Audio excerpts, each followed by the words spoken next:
ये कहेंगे तो मीडिया के भाई लोग जरूर कल निकालेंगे कि जीतन मांझी का बिगड़ा बोल। हम हिंदू धर्म में जन्म लिया, ये हमारे बस की बात नहीं थी, लेकिन इस धर्म में हम मरेंगे नहीं। हम हिंदू धर्म में नहीं रहेंगे जहां जात पात ऊंच नीच छुआछूत सारी बातें हैं, और खास करके दलित अति पिछड़ा अनुसूचित जनजाति ये सबको जहां तिरस्कार होता है, हम नहीं मिटा सकते हैं इस सब चीज को। इसलिए अच्छा है कि धर्म परिवर्तन ही कर लिया जाए। बुद्धम शरणम गच्छामि। मनुवादियों ने, ब्राह्मणवादी व्यवस्था ने हमको बांटा और हम बटे हुए हैं। हजारों जातियां में तो लोग बांट दिया है।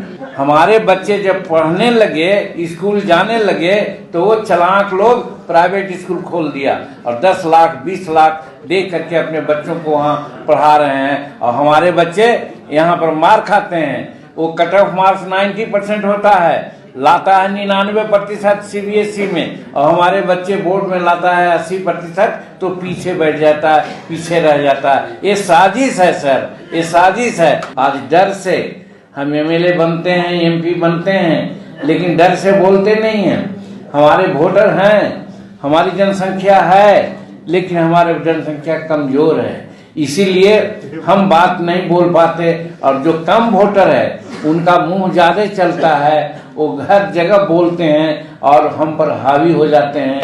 आजाद हैं राजनीतिक दृष्टिकोण से, लेकिन वास्तविक आजादी नहीं है। अठवाले साहब, हो सकता है महाराष्ट्र में स्थिति जो हो, लेकिन बिहार, उत्तर प्रदेश, मध्य प्रदेश, उड़ीसा, बंगाल में है कि जहां हम 1000 जनसंख्या हमारी है, हमारा वहां पर पोलिंग बूथ हो सकता है, तो हमारे पोलिंग बूथ को, हमारे गांव को 2 भाग में बांट दिया जाता है। एक उधर कर दिया जाता है जहां ठाकुर साहब कब्जा कर लेते हैं, एक इधर किया जाता है यहाँ जायसवाल साहब कब्जा कर लेते हैं, हम बीच में पड़ जाते हैं। इस तरह से हमारा वोटिंग पावर को, वोटिंग अधिकार को छीन लिया जाता है। यहाँ पर हमको कहने में कोना चाहते हैं, एक आपके लिए और दूसरा सरकार के लिए।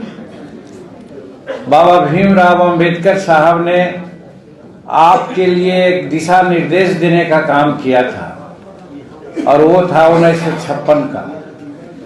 उन्होंने कहा था, हम हिंदू धर्म में जन्म लिया, ये हमारे बस की बात नहीं थी, लेकिन इस धर्म में हम मरेंगे नहीं। और हुआ यही। जब नागपुर में 5 लाख या कितने जनसंख्या के साथ बुद्धिज्म को उन्होंने अपनाया, तो उसके पीछे एक ही बात उनकी थी कि हिंदुस्तान या भारत की समृद्धि या इसकी एकता या इसकी सार्वभौमिकता तभी बने रहेगी जब जाति विहीन समाज की कल्पना हम करेंगे। तो इसीलिए उन्होंने हमको सीख दिया, हमको उन्होंने बताया करके। गांधी जी के बारे में कहा जाता है ना भाई कि गांधी जी करके बताते थे, किसी से कुछ कहते नहीं थे। तो उसी प्रकार से बाबा भीमराव अंबेडकर साहब ने भी करके बताया है आपको कि हम हिंदू धर्म में नहीं रहेंगे जहां जात पात ऊंच नीच छुआछूत सारी बातें हैं, और खास करके दलित अति पिछड़ा अनुसूचित जनजाति ये सबको जहां तिरस्कार होता है, हम नहीं मिटा सकते हैं इस सब चीज को। इसलिए अच्छा है कि धर्म परिवर्तन ही कर लिया जाए, और धर्म परिवर्तन उन्होंने किया। आज हम कहना चाहते हैं कि आज जय भीम हम करते हैं, लेकिन क्या हम युवाओं से कहना चाहते हैं कि हम उनके 1956 के बाद जब वो गए दुनिया से, तो क्या हम दलित लोग कम से कम, आदिवासी लोग कम से कम, क्या जाति विहीन समाज कल्पना करने के लिए कुछ किया? आज हम भी, मनुवादियों ने, ब्राह्मणवादी व्यवस्था ने हमको बांटा और हम बटे हुए हैं। तब फिर बाबा साहब का एक कहना तो बेकार न चला गया कि हम जाति विहीन समाज की कल्पना करते हैं और हम दलित हैं, हम कोई दलित में जो हजारों जातियां हैं वो नहीं है। हजारों जातियां में तो लोग बांट दिया है। डिवाइड एंड रूल अंग्रेजों का एक नीति थी जिसके तहत हमको देश पर शासन किया, और आज ब्राह्मणवादी व्यवस्था हम पर आज हावी है, मनुवादी व्यवस्था आज हम पर हावी है, जिसके चलते हम बटे हुए हैं। तो हम सबसे पहले आज जब लोकतंत्र में जो हम लोगों का दशा और दिशा की बात आती है, तो हम लोग तो यही कहना चाहेंगे कि बाबा ने जो हमको समझा करके, बतला करके, दिशा दे करके जाने का काम किया, आज पहला काम है हम उसको लागू करें, उसको हम ले चलें साथ। और खास करके दलित पैंथर का जो 50वां साल है, शायद यही उनका मकसद भी रहा होगा कि हम बाबा साहब के कामों को आगे बढ़ावें, जिससे हम दलितों का, आदिवासियों का हम कल्याण कर सकें। ये अपने लिए हुए, समाज के लिए हुए, और सरकार के लिए एक बहुत बड़ी बात है। अठावले साहब, इसके लिए हम आपसे मिलना चाहते हैं। हम डोर खटखटाना चाहते हैं 131 माननीय एमपीज का, हम डोर खटखटाना चाहते हैं हम 1000 एमएलए का, कि जब 1932 में पूना पैक्ट पर दस्तखत हो रहा था, उसका प्रस्ताव जब आया था, तो प्रस्ताव में था, बाबा साहब ने प्रस्ताव दिया था कि साहब हमारे लिए सेपरेट इलेक्टोरल दीजिए। आज हमारे ठाकुर साहब हैं, एक ग्रेजुएट कंस्टिट्यूंसी को लीड करते हैं। इनका वोटर अलग होता है और वही वोटर एमएलए का भी होता है, तो डबल मतदाता सूची बनती है कि नहीं बनती है? वही बात बाबा अम्बेडकर ने हम लोगों को बताया था, कहा था कि साहब डबल मतदाता इलेक्ट्रल, सेपरेट इलेक्ट्रल हमारे लिए कीजिए। और नहीं तो आज होता है, आज डर से हम एमएलए बनते हैं, एमपी बनते हैं, लेकिन डर से बोलते नहीं हैं। हमारे वोटर हैं, हमारी जनसंख्या है, लेकिन हमारे जनसंख्या कमजोर है, इसीलिए हम बात नहीं बोल पाते। और जो कम वोटर है उनका मुंह ज्यादा चलता है, वो हर जगह बोलते हैं और हम पर हावी हो जाते हैं, इसलिए स्वीकार का वोट नहीं होता है। तो इसलिए सेपरेट इलेक्टोरल के लिए आंदोलन होना चाहिए। बाबा का कहे हुए बात चली गई। वो जब पूना पैक्ट पर दस्तखत कर रहे थे, तो उन्होंने कहा है, लिखा है कहीं, हम तो पढ़े नहीं भाई, लेकिन सुना है कि मैं दस्तखत कर रहा हूं, लेकिन मेरे आंख से आंसू बह रहे थे। आज क्या, क्यों आंसू बह रहे थे? इसीलिए आज आंसू बह रहे थे कि आज हम 75 साल अमृत साल मना लिया स्वतंत्रता संघ का, लेकिन आज क्या है? आज हम टिकट किसी से मांगते हैं।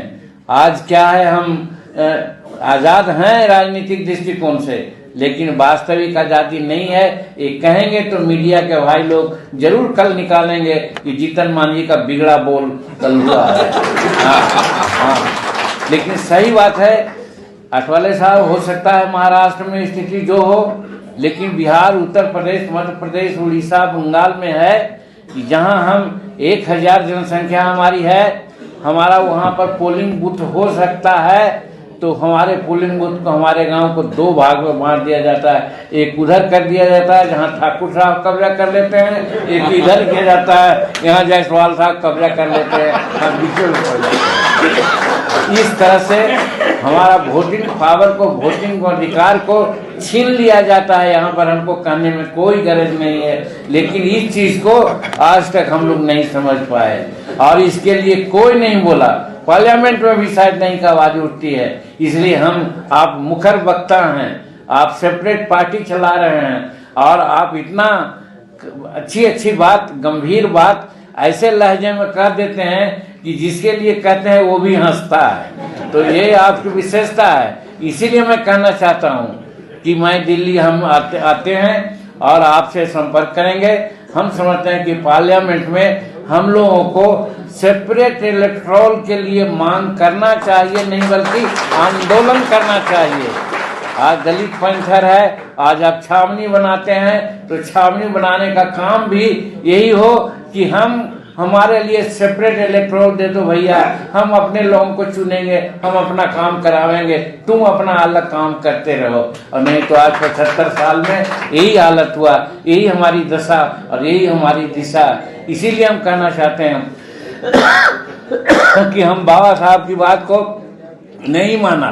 दूसरी बात है, ठीक ही आपने कहा और हम सब लोग जानते हैं बुद्ध धर्म को अपनाने के पीछे उनका क्या मामला था।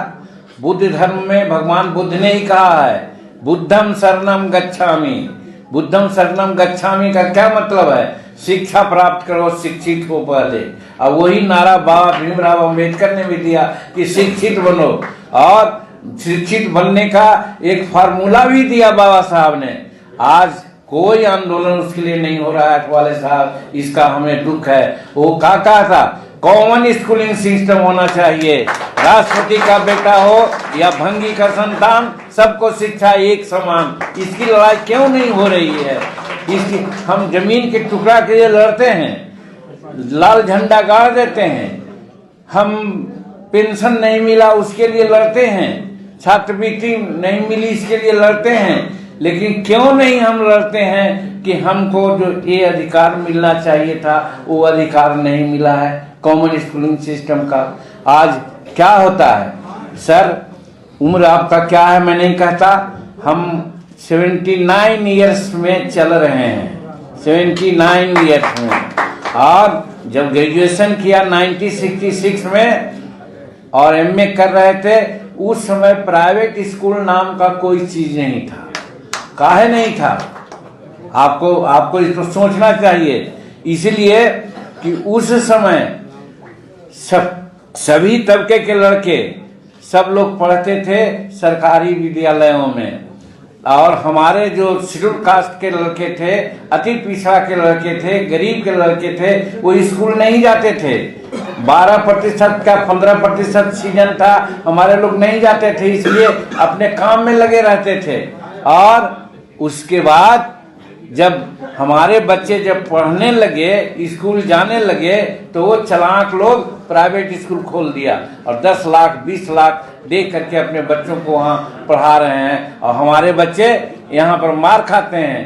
वो कट ऑफ मार्क्स 90% होता है, लाता है 99% सीबीएसई में, और हमारे बच्चे बोर्ड में लाता है 80%, तो पीछे बैठ जाता है, पीछे रह जाता है। ये साजिश है सर, ये साजिश है। इस साजिश को समझना चाहिए हम दलित पंथ के लोगों को और हम शेड्यूल कास्ट के लोगों को।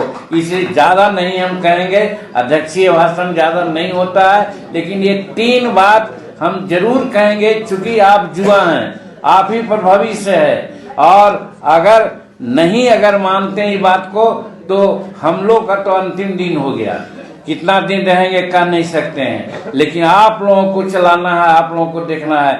मैं कह के जाता हूं कि जब तक कॉमन स्कूलिंग सिस्टम नहीं होगा, जब तक सेपरेट इलेक्टोरल नहीं होगा, जब तक जाति विहीन समाज नहीं बनाओगे, तब तक हम लोगों का विकास 75 साल में नहीं हुआ, आगे भी 75 साल यही स्थिति रह जाएगी।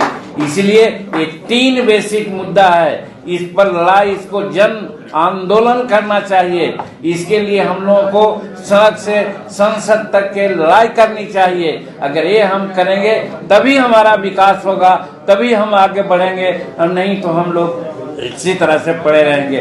तो आज के दिन में हम यही 3 बात कहना चाहते हैं, और ये 3 बात को लेकर के हम दिल्ली भी आना चाहते हैं, आप लोगों से मिलना चाहते हैं, और कहना चाहते हैं ये आंदोलन को जन आंदोलन बनाया जाए, तभी हम दलितों का विकास होगा, तभी बाबा भीमराव अम्बेडकर का सपना साकार हो सकता है, और नहीं तो आसन भाषण चलते रहेगा। इन्हीं चंद शब्दों के साथ हम सभी लोगों का बहुत बहुत शुक्रिया अदा करते हैं, खास करके ढाले साहब का। इनका एकदम अनुभवपूर्ण बातों को हम लोगों ने सुनी, और आप लोग यहाँ पर आए, इतना देर से सुने।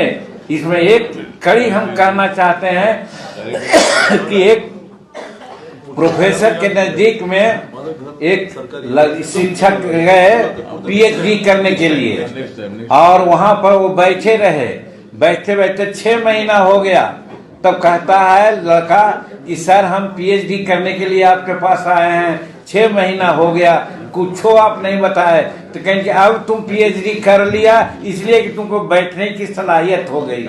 तो आज आप 6 घंटा से बैठे हुए हैं इन मुद्दा को सुनने के लिए। हमको विश्वास है अठवाले साहब की बात, और हम जो 2-3 सूत्र बनाया इस चीज को आगे बढ़ाने के लिए आप जरूर आगे बढ़ेंगे, तभी दलित पैंथर का काम बढ़ेगा, तभी हमारा दशा और दिशा लोकतंत्र में ठीक होगा। यही मैं कहना चाहता हूँ। बहुत बहुत धन्यवाद, बहुत बहुत।